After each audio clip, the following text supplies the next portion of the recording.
खुद पर ज़्यादा फोकस करो, क्योंकि जब हम खुद पर फोकस किए तो मुझे चेहरा मिल गया। जब आप खुद पर किसी से कंपैरिजन ना करो, नथिंग, खुद पे जब आप फोकस करने लगते हो, खुद का जब खुद से रिवीजन करने लगते हो एज अ टीचर, तो खुद से रिवीजन करते हो, आप खुद से कॉन्सेप्चुअल क्लैरिटी करते हो, तो वो एक अलग ही लेवल का जो लेवल होता है, जो एक अलग ही लेवल का कॉन्फिडेंस भी होता है, जो एग्जाम टाइम थोड़ा सा जाता है, लेकिन ठीक है, दैट्स द मस्ट थिंग कि आपको कहीं से भी पढ़ रहा हो, कोई भी प्लेटफॉर्म से पढ़ रहा है, कोई भी यूट्यूब चैनल से पढ़ रहा हो, ठीक है, पढ़ लिए, नोट्स बना लिए, फाइन, अब तुम्हारी बारी है। और ये तो एंड में था, लेकिन साथ में ये तो रिवीजन टेक्निक हो जाएगा मेरा। तो रिवीजन टेक्निक ऐसा नहीं है कि ये टेक्निक हम कंटिन्यूस बहुत टाइम से फॉलो कर रहे थे। तो रिवीजन टेक्निक क्या था कि मेरा जो पेपर 1 है और पेपर 2 है, जो भी हम कॉन्सेप्चुअल जो भी करते थे, मतलब यहाँ का क्वेश्चन आंसर जो कर रहे हैं, कॉन्सेप्चुअल क्लैरिटी तो मेरे पहले से था अच्छे से, इधर का भी था। तो जो भी हम करते थे ना क्वेश्चन आंसर, जो भी कर रहे हैं एक दिन में, तो उसको एंड आते आते तक, या तो तुम जब कर रहे हो तब उठने के पहले एक बार देख लो कि हाँ ये किया है, उसके बाद या तो उस टाइम नहीं हो रहा है, कोई बात नहीं, जब आप रात को सोने जाओ तब एक बार देख लो कि हाँ ये किए थे। प्रैक्टिस टाइम जब आप प्रैक्टिकल पोर्शन करते हो तब भी आप देख सकते हो एट दैट टाइम कि हाँ ये रिवीजन कर मतलब किए हैं सुबह, थियोरेटिकल में कुछ, समथिंग फैक्चुअल में कुछ, या फिर आप नेक्स्ट मॉर्निंग में कर लो उठकर, अगर आप मॉर्निंग पर्सन हो तो। I was night person. और या तो जब आप नेक्स्ट वो टाइम जब पढ़ने बैठ रहे हो तब कर लो कि हाँ लास्ट टाइम कल क्या पढ़े थे वो। तो ये एक बहुत ही ज़्यादा इम्पॉर्टेंट फैक्टर है रिवीजन का। जब आप इस वे से रिवीजन करते हो ना, तो फाइनल जब आपका जो एग्जाम टाइम आता है उस टाइम आपका कोई बर्डन नहीं आता है, जब आप इस वे से रिवीजन करते हो तो एग्जाम टाइम बर्डन से बच जाओगे अगर इस वे से रिवीजन करते हो। I followed this technique in my net वाला में किए थे, लेकिन बीच में फिर छूट गया था ये। तो फिर जब हम क्वेश्चन आंसर करना शुरू किए थे, प्रीवियस क्वेश्चन पेपर करना शुरू किए थे दिस टाइम पेपर 1 का, तो ये फिर से मेरे अंदर आ गया था कि व्हाट, जो आप पढ़ रहे हो, ये नहीं कि जो आप पढ़ रहे हो उसको भूल के जा रहे हो, नो, जो आप पढ़ रहे हो उसको उसी दिन निपटा लो, क्योंकि यही आपका मदद करेगा। This is the revision technique. ये बहुत ज्यादा इमेंस चेंज करता है आपके रिजल्ट को। और फिर क्या आता है, this is the revision technique, yes ये रिवीजन टेक्निक है। और before 1 month of your exam, leave everything, just focus what you did, अपना रिवीजन चालू करो। नहीं तो भाई क्या कितना पढ़ोगे, पढ़ते पढ़ते एग्जाम का सिलेबस ही इतना ज्यादा है, कितना पढ़ोगे तुम, पढ़ के तो हो गए हैं पागल हम लोग।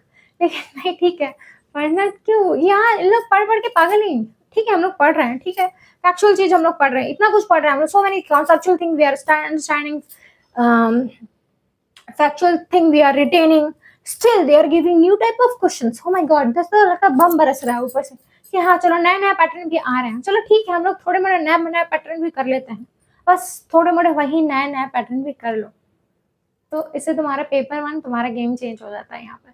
So that's why I scored 39 in paper 1 और यहाँ से मेरे 76 क्वेश्चन सही हुए थे। सो डिफरेंस तो हो जाता है यहाँ पर कि आप किस वजह से ले रहे हो चीज़ों को, नए पैटर्न भी आ रहे हैं तो उससे घबराना नहीं है, थोड़ा सा आपको एक्स्ट्रा एफर्ट लगाना है, बस थोड़ा सा आपका एक्स्ट्रा एफर्ट आपको यहाँ से यहाँ पहुँचा सकता है, आपको नेट से आपको जेआरएफ दिला सकता है। प्रैक्टिस इंपॉर्टेंट है। पेपर 1 में तो ठीक है प्रीवियस ईयर क्वेश्चन, लेकिन पेपर 2 का जो प्रैक्टिस होता है, अब आते हैं हम पेपर 2 का जो प्रैक्टिस होता है वो नए क्वेश्चन का भी करना चाहिए, ताकि हम लोगों को पता चले कि क्या पता चले कि हाँ किस वे से क्वेश्चंस, किस वे, अगर नए तरीके से क्वेश्चन आ रहा है तो हम लोग कैसे सॉल्व करेंगे। दैट इज द थिंग कि नए क्वेश्चन से आ रहा है, नए क्वेश्चन आ रहे हैं, क्योंकि एग्जाम में तो सब कुछ तुम्हारा देखा सुना नहीं आ जाएगा ना, कुछ आएगा भी तो तुम उसको रिकॉल नहीं कर पाओगे कि अरे हम तो ठीक से उस टाइम पढ़े ही नहीं थे। ऐसा हुआ था मेरे सामने, मेरा 2 क्वेश्चन, इकोनॉमिक्स का एक क्वेश्चन नहीं बन रहा था, प्रैक्टिकल था, जबकि हम उसको किए थे, स्टिल नॉट बन रहा था। My favorite was economics and finance. So तो नहीं बन रहा था, तो हम हक्का बक्का हो गया था एग्जाम टाइम में। ठीक है, होता है, जेआरएफ वालों के साथ भी ऐसा होता है, एवरीबडी के साथ हो सकता है, इट्स फाइन। तो क्या था, बोलो क्या था फिर,